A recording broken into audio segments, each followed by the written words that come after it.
one Jewish family who lived in Salzwedel, the family Stein. They tried to escape to the United States and they didn't make it.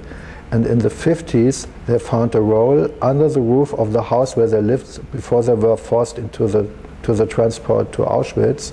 And in this roll, they found many, many documents of this family. So you have this incredible number of families and people who were murdered, and then you find documents about just one family. And you can read about this family, and you see how they tried to escape and how hard it was for them to live in this little village, and how at the end they were killed. So this was very moving for me to find about this family, and so I did one work about this family. Then there were construction on the street in Salzwedel, and they found parts of old weapons. When the American army freed Salzwedel and the concentration camp in April 1945, they collected all the weapons from the citizens and what they found from the leftovers from the army, put all the weapons in bomb holes, set them on fire and put ground on them. And in the 90s, when they were working on the streets, they found one of these bomb holes and there were a weapon in it. And I got this weapon, so I got these original weapons.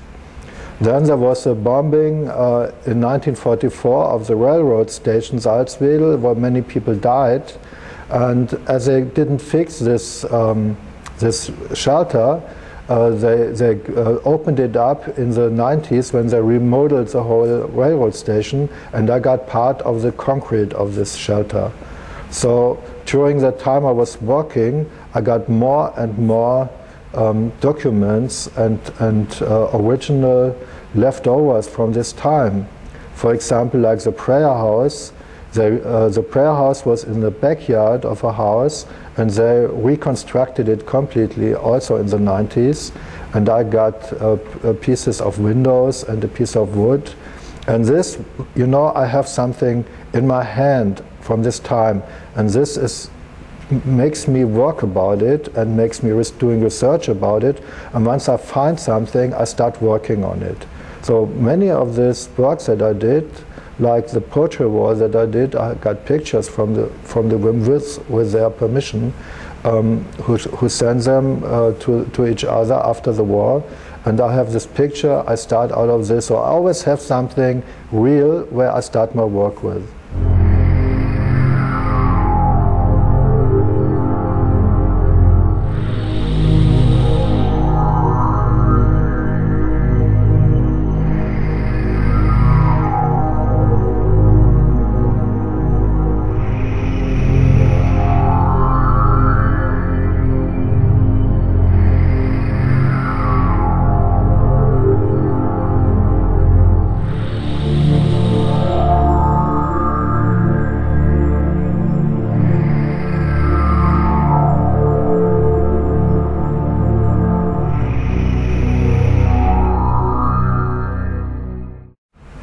This project was shown one time.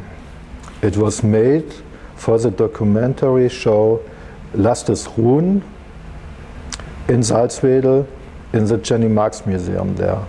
So I worked 1 year for this. This show was opened in 1998 and it went to 2001. So it was shown as a documentary art show about this little village. People were invited to go there. And out of this exhibition, more and more interviews were made. People remembered, they got documents like the Bible that was found in front of the prayer house after the Kristallnacht, after the SS went in and destroyed everything. Somebody found this Bible and kept it safe during all the centuries, and now it's shown here in the museum. And so out of this exhibition, I went to Israel several times. I met women who had been in that camp. I went to Yad Vashem. I spent the days in the archive of Yad Vashem and did research about the camp. So through this I learned more and more. But we showed it one time in Salzwedel, And then in 2003 we got the idea, when I had an exhibition here through Gasco Priva in the Redbird Gallery, the idea to maybe show this exhibition here. So we worked for 7 years on this project, but during this time I also learned a lot about it, and I added more artworks to this project.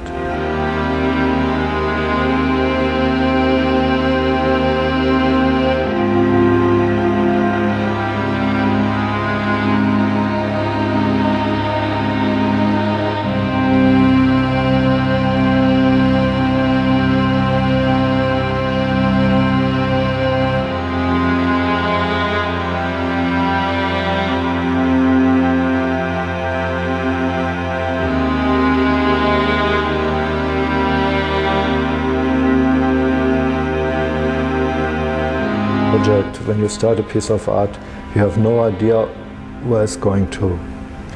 I was thinking about how it's hard to work about the Holocaust for me. It was not easy. I was thinking a long time about how can you do that, and I was not sure. I didn't want to do a figuration first. I tried to work with the women who survived this camp. So I talked to them, and I found out that they liked the idea of doing this portrait wall. So they gave these pictures for the portrait wall.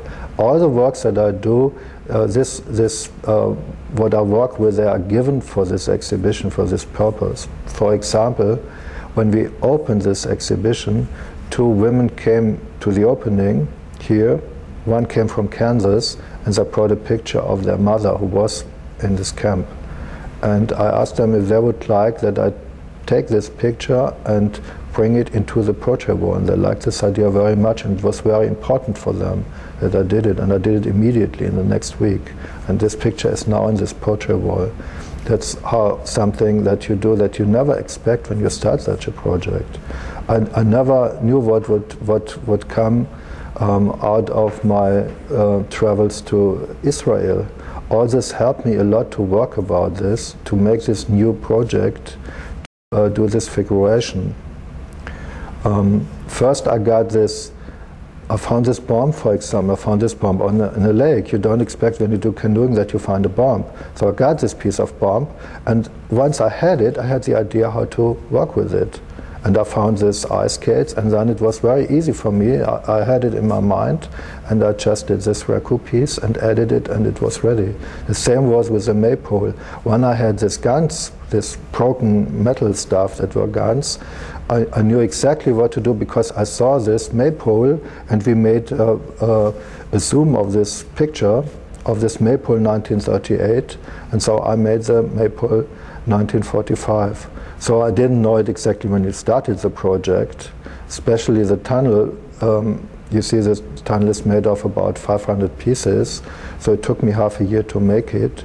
But I got the idea, I wanted people who focus when they walk into the exhibition. In Salzwedel, you went from one room to the other. I wanted to focus, and as I work with the ceramic and I work with this raku and this fire, I wanted just to make the ceramic plates very rough. I worked them only with my hands, and then welded this construction to it. And then I wanted to add some audio. So when you're working on this gravel, I got the idea to put the gravel into the tunnel. So this all comes while you're working on a project. You never know this before.